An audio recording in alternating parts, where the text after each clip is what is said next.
Hello students, this is Mr. Branham. I want to talk to you today a little bit about finding sources for your causal argument. Remember, with this paper you are required to find two sources, and those sources should be from OCTC's library databases. So a few words before we start. Remember, with this paper, really think about what you want to write about. Make sure you have a topic. Think about your outline, which are the three options for your structure you're going to choose, and really if you kind of lay out what your claim is going to be, what main points you want to cover, then you're going to have an easier time whenever you start doing your searches for your sources. So you can do some brainstorming. So let's say, for example, the example that I put up on Blackboard is on the topic of bullying, and we kind of go in, we want to write about bullying. And you can write down things just kind of in your notes about, the causes of bullying. You can focus on that. So why do people behave the way that they do? Are there kind of social, maybe family influences that can lead to bullying? You'd also think about causes. So does it cause kids to be more violent if they are bullied? Does it cause issues with self-esteem? Does it cause issues with mental health, any of those kinds of things. But just write a few things down to kind of get you started. Then whenever you get into looking for sources, you'll have kind of an easier job of that because you'll know what you're looking for. Also, whenever it comes to research, one of the big kind of mottos is don't give up, be persistent, because research is never a kind of a perfect science. And sources are changing all the time. Information is changing all the time. So keep looking until you find what you need for your paper. And if you do one search and you don't find what you're looking for, please don't give up. Kind of change up the keywords that you use for your search. So if bullying is not working, think about looking into school violence and its causes. If it's not working, thinking about family influences on self-esteem, but cast a broad net, and then keep going. And also, it's important to be flexible.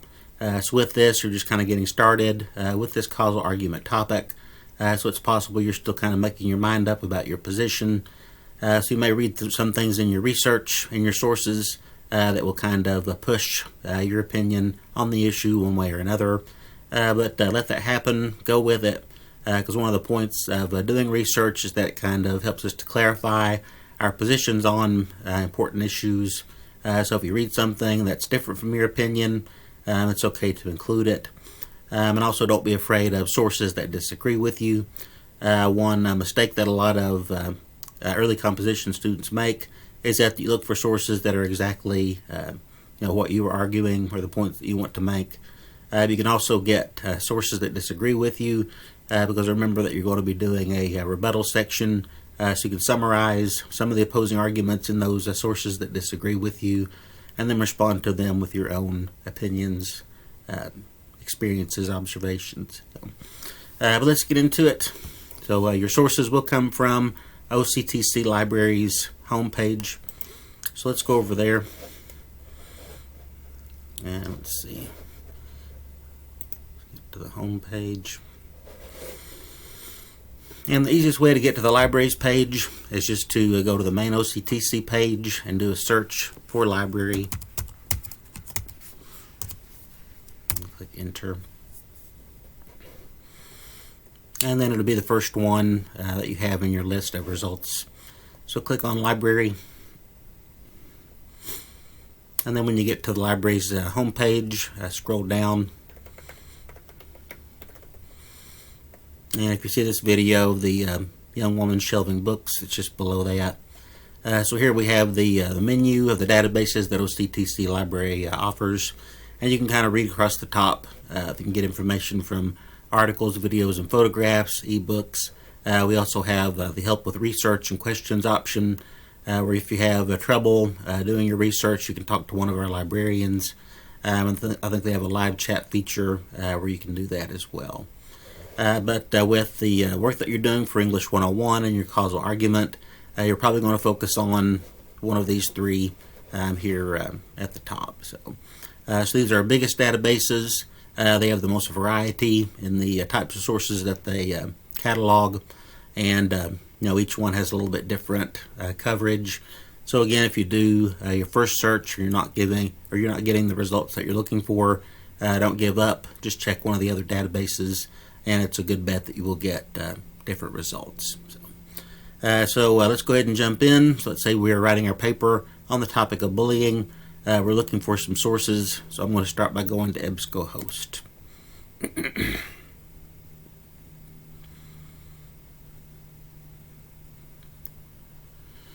Okay, so we want the most general database that EBSCO offers. So we click here, Ebscohost Web. And then Academic Search Complete. So you can get kind of breakdown. So a lot of information in here.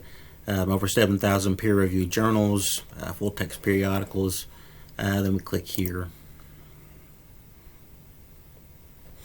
Okay, quick note is that the databases that we have through the library, they search by keywords. So that means for your topic, kind of boil it down to just a word or two. I know with a lot of search engines, you can put in a full question or a sentence. But here it's best to kind of keep your searches as simple as possible, because if you put in too many words, it can give you a lot of records that you're not interested in. So let's put in bullying. And notice when you do that, this little menu that will help you to limit your search comes up. So let's say we're talking about bullying in schools. You could do bullying effects. So either one of those could be good. Effects on children.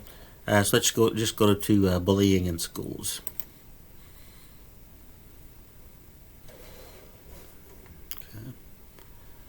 Okay, so when you click on that, you get the list of sources that EBSCO offers. And there's going to be a lot of information here, so you will have to kind of scroll through and find what it is you're looking for. But just browse the titles, and we'll find something that works. Let's see. Okay, so we scroll down, we're looking for something related to school bullying. So maybe one point that you would make in your argument is that schools could be a source of bullying, but with a lot of kids today, there's a lot more that goes on with cyberbullying. So maybe we want to look into this article. So you can click the title if you like, or you can click the PDF full text. Let's go ahead and do that.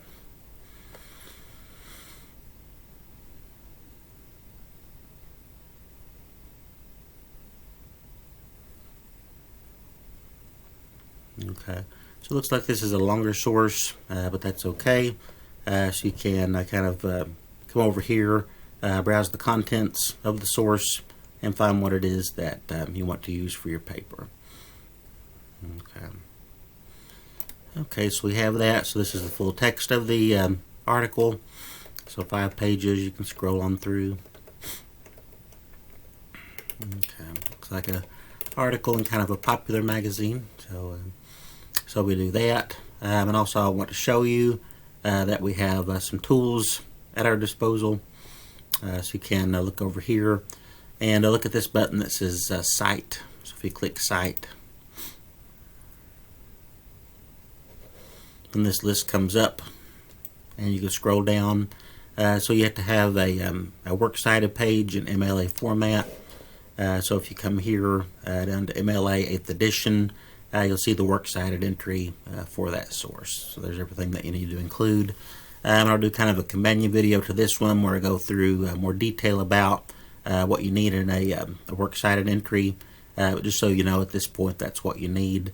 You can copy it and paste it into your Word document. Make sure you get the format right, and that's all done very nicely for you. Okay, so there is Ebscohost, and really it's just kind of repetitive to do each of these because they're all kind of laid out very much the same. But if you do Gale, you can just see how it's different. Okay, so we get Gale Academic 1 file, and just stick with the same topic.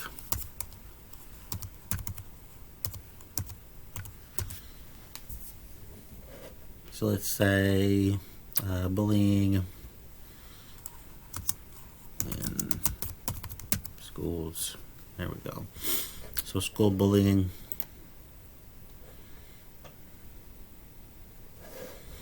Okay. So again, each of these databases catalogs different sources. So some of them may be the same, but it's a good bet if you don't find good results in EBSCO, you can go over to Gale InfoTrack and you'll get different information. So same thing, scroll through until you find something that you're looking for.